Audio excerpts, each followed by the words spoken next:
Hai, selamat pagi teman-teman. Sekarang aku lagi dalam perjalanan menuju ke Kidnapper.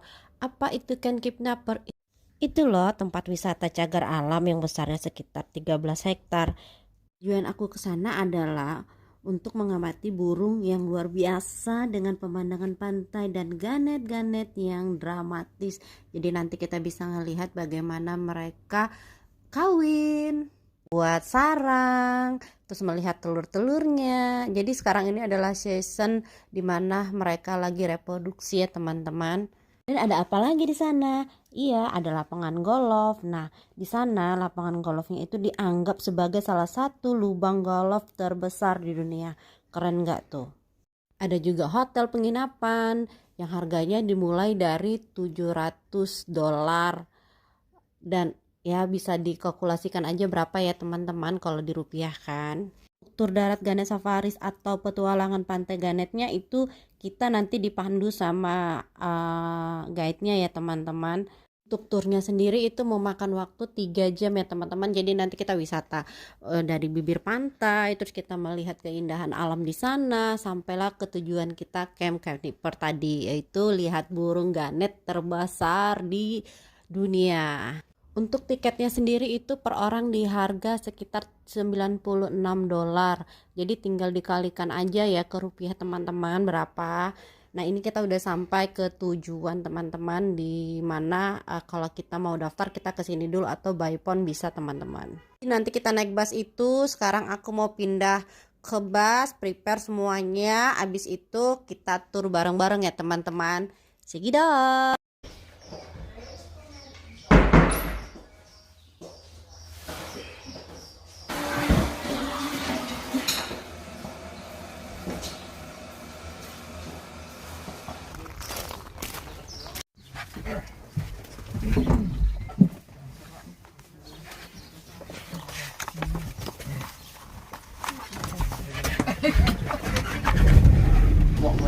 Acres or 2,500, 6,500 hectares. But in 1924 they broke it up into 4 properties. Summerley or Cape Codnapper station as we're on now. It's the largest of 4 stations, just over 5,000 acres, more cyclists, or 2,500 hectares.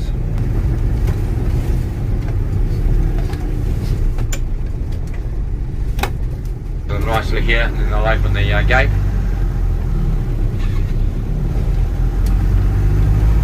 So Cyclone Gabriel, the water was flowing straight out here over the top. We've raised it a wee bit more since we had to retar seal just here. The Mariah Totra stream on the right, unfortunately being right at the end of the station, not a lot of benefit really, but there is a few brown trout and a few rainbow trout in there. But when the area was broken up in 1924, Clifton kept that in their boundary. If you look closely, it's a bit hard now coming from this way with the leaves on the trees, but you see the debris hanging in the trees. Well, that's how high the water was through here in Cyclone Gabriel on the 14th of February. Clifton is up to the right of us here, but you can see the road to the right there. Well, that's what it used to be like before these series of bridges were put in. So been about half a dozen times at least rebuilding the lower portions of the road every year. Series of bridges, the roads tar sealed now. It just meant that the guests going to the lodges and the golf course, and up there the country came up the best in growth rate. To be the best return was the Monterey pine from California. We can grow that tree in 18 to 25 years, which takes 65 to 70 years to grow in California. But because of its rapid growth rate, it's a very soft timber, so we tannalise it and treat it. And in the southern hemisphere we know it as Pinus radiata.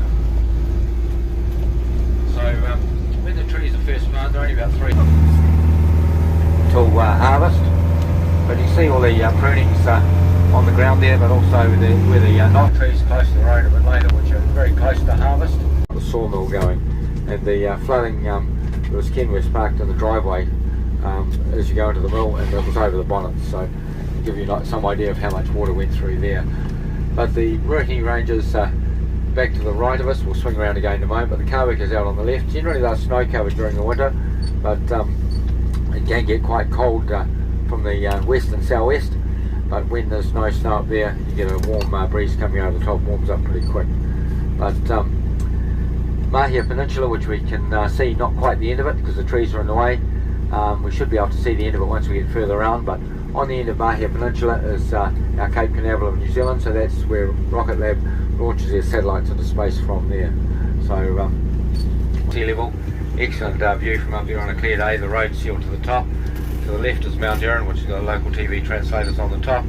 Further around Mount Karaniki, which has got telecom translators, but sort of the way we're facing at the moment, looking through Clifton Station here, the Raiatotra Valley, they get about 135 inches of rain annually, and we average around about 35. So it's gone now, but when that was disbanded, having a shepherd living out there all the time, about 60 years ago now, they let the turkeys go, and there's about 3 built. Golf course out on the left here, remember it's an 80 fast course, very nice to play on, but $400 odd around. And these people are staying at the lodges, morning walk.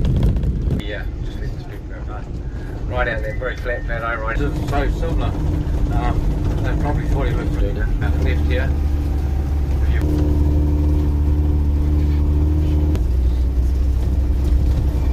There is when the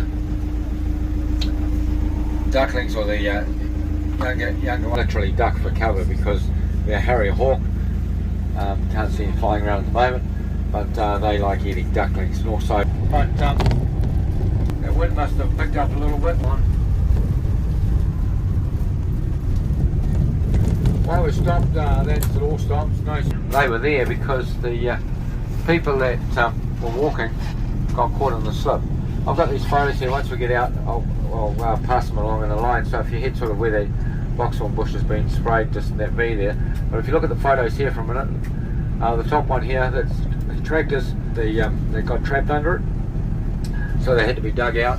And there's a series of 5 photos here. I'll just show you the end one. They're under there. Yeah, see the tractors on it. They hadn't been there.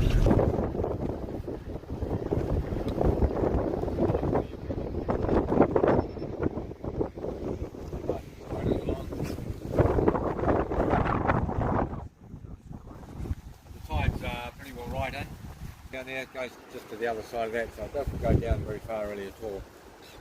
But I'll have a look at them in the past that way. While you're looking at the photos and listening to me, good layer of topsoil on the top there, and then you can see the lighter colour, particularly where that big crack is over there.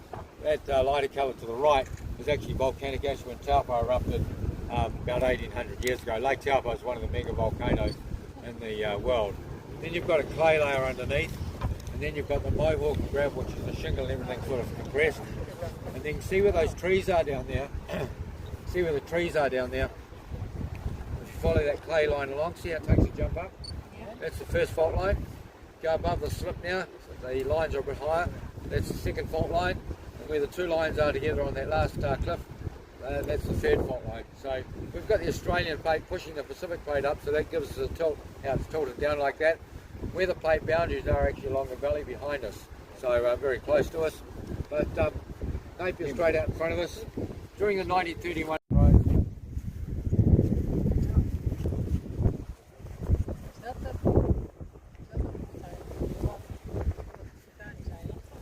maybe not. Massive amount of rain. This creek there was just on the right here. A whole lot of little ones didn't have a choice.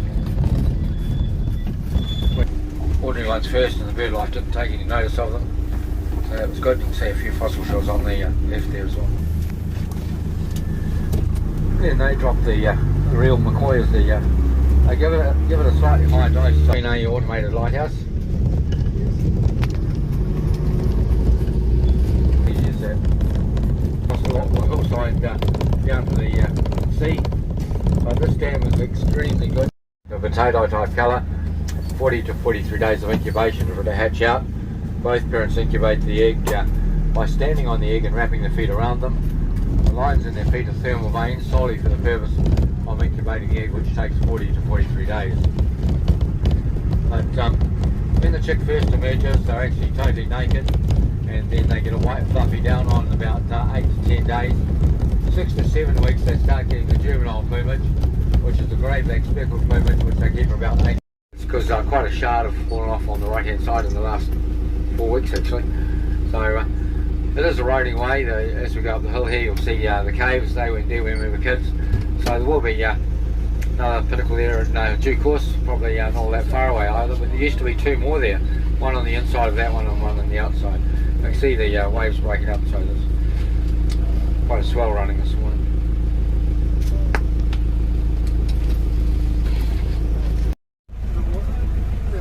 We're facing, you'll see the settlement colony, which is the original colony, which started in about 1860, down on the right here.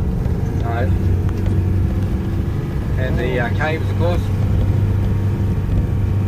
line about 4 years ago, so that fell off, but you've got plenty of time to wander around, so I wouldn't worry about taking a photo. But the last time I went down there was in 1982. Access was stopped down there in the 70s because everything you could see up the top here anyway, but the last time I went down there I took David Attenborough down there in 1982. Let's see which way the wind's blowing. I will set up the morning tea, but probably on the left hand side I think. But can we get that off me sooner than later? You can wander around with it and that. And but there should be, I haven't seen any yet, but because it's a bit warmer today, they may be off the chicks a wee bit, but they're pretty tiny of course. And you see lots of eggs. But they stand on the egg with their web feet, remember, and they incubate with those lines, thermal veins on their feet. So that's the incubation. But the bowing and shaking the head with their wings out, that's a territorial stance. And as they come to the land and their mate is on the nest site, they rub their beaks together, which is a greeting. But this area around the front is sort of a no man's land, sort of taxiway during the day, but at night time it's totally full of birds because there's not the room for the 2 adults and the egg on the nest, so the other one will roost on these outer edges. Both will feed the young. They feed them on squid, herrings, anchovies, pilchards, red cod, blue cod and gurnet. So a huge variety of diet. Body fat for the journey to Australia because they don't feed till they get there and the adults don't go.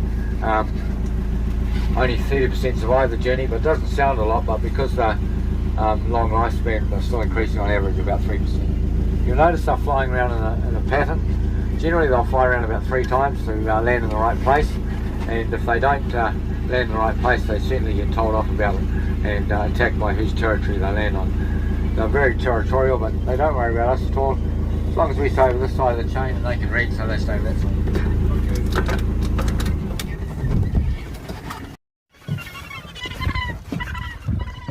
You go down the